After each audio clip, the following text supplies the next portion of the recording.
ये क्वेश्चन है कि आपके पास एक स्क्वायर प्लेट है और इसका ये ए इंटू ए की है, तो इसके सेंटर से a/2 डिस्टेंस ऊपर इस पॉइंट पे इलेक्ट्रिक फील्ड क्या होगी।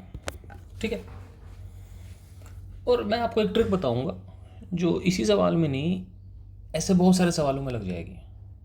ठीक है, तो हम देखते हैं कि ये ट्रिक क्या है।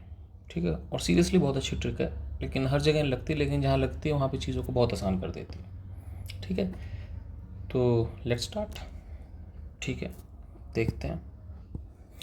बेसिकली इलेक्ट्रिक फील्ड क्या है? फोर्स है ऑन 1 कूलम। ठीक है, तो हम क्या करते हैं, इस जगह 1 कूलम रख देते हैं। अब इस 1 कूलम पे जो फोर्स होगा वही फील्ड है। ठीक है, लेकिन अच्छी बात ये कि, और ये जो प्लेट है वो मान लो sigma coulomb per metre square की है, लेकिन अच्छी बात ये है कि जितना ये प्लेट इस 1 कूलम पर फोर्स लगाएगी उतना ही 1 कूलम इस प्लेट पर फोर्स लगाएगा। ठीक है, तो हम उल्टा रिवर्स कैलकुलेशन करते हैं।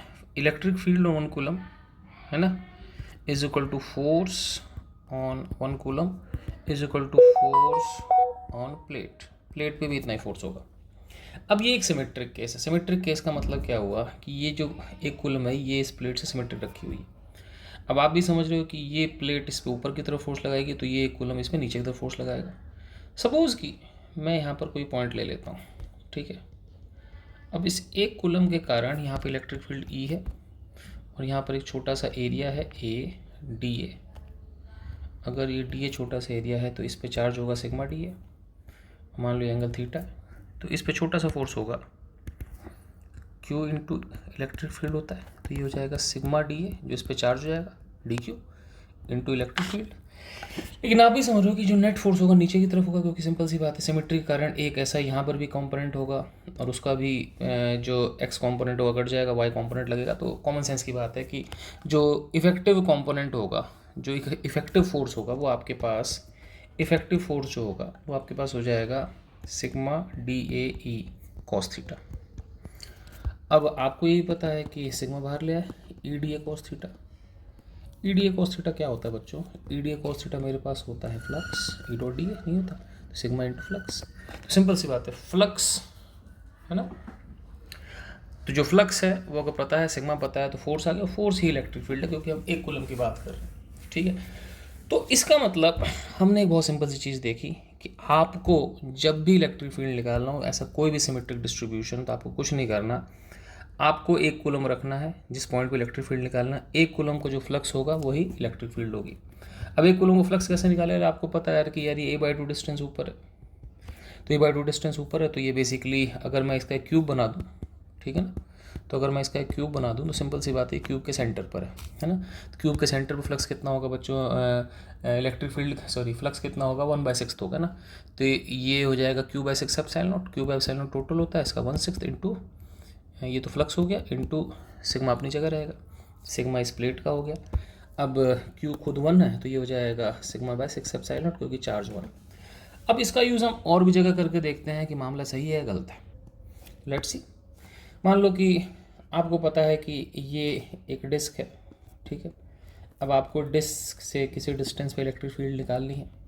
ठीक है, तो डिस्क से किसी डिस्टेंस पे इलेक्ट्रिक फील्ड निकालनी है, तो अपन क्या करेंगे कि हमको वैसे फॉर्मूला पता है। ठीक है, इलेक्ट्रिक फील्ड का फॉर्मूला होता है सिग्मा/2 epsilon naught 1 minus cos theta, यहाँ पे थीटा ये वाला एंगल होता है। नहीं पता तो आप देख सकते हैं। ठीक है, अब मान लो आपको नहीं पता होता, तो हम लोग इसको ट्राई करते हैं। कैसे ट्राई करते हैं भाई? देखो, ये भी सिमेट्रिक केस है, और सिमेट्रिक केस है तो यहाँ से किसी डिस्टेंस यहाँ पर निकालना है, तो मान लो यहाँ पे 1 कूलम रख दिया अपन ने। अब 1 कूलम का फ्लक्स निकालना है, तो इलेक्ट्रिक फील्ड क्या होता है बच्चों? Sigma into flux. तो बेसिकली फ्लक्स ही तो निकालना है। फ्लक्स अपन सॉलिड एंगल से निकाल लेते हैं, तो मुझे पता है कि अगर ये एंगल थीटा है ना, तो फ्लक्स का फॉर्मूला होता है इसका टोटल फ्लक्स होगा 1/एप्सिलॉन नॉट, Q/एप्सिलॉन नॉट होता है, तो 1/एप्सिलॉन नॉट हो गया, divide by total solid angle 4π, और इसका solid angle 2π1 minus cos theta. So this becomes 1 minus cos theta by 2 epsilon naught. ये पाई से पाई कट गया, 4 और 2 से 2, सिंपल सी बात है। अब करना क्या है कि ई बराबर सिग्मा फाई, तो इस चीज़ में सिग्मा और मल्टीप्लाई कर दोगे तो सिग्मा मल्टीप्लाई करती ये चीज़ बिल्कुल ऊपर वाली हो जाएगी। तो ऐसा कोई भी केस हो जब जिस पॉइंट पे इलेक्ट्रिक फील्ड निकालनी हो वहाँ पर आप एक पॉइंट चार्ज को, एक कूलम को रख दो और आप अगर फ्लक्स निकाल सको तो काम हो जाएगा, लेकिन सिमेट्रिक केस होना चाहिए। तो I hope this is a very good thing, और इसका यूज़ करके आप कभी भी काम कर सकते हो। लेकिन सिमेट्री होना ज़रूरी है, क्योंकि सिमेट्री होना ध्यान रखना इसलिए ज़रूरी है कि हमने ये केस लिया, इसमें कॉस थीटा कॉम्पोनेंट क्यों लिया, क्योंकि फोर्स इधर की तरफ लग रहा था, ठीक है। अगर मान लो ये एक प्लेट होती और ये इसके सेंटर से ऊपर ना होकर के इधर होता तो इस पर जो फोर्स होता वो नीचे की तरफ नहीं होता, तो ये केस यहाँ फेल कर जाता। तो इस चीज़ को यूज़ करो, लेकिन तभी जब सिमेट्री। ओके बच्चों, बाय।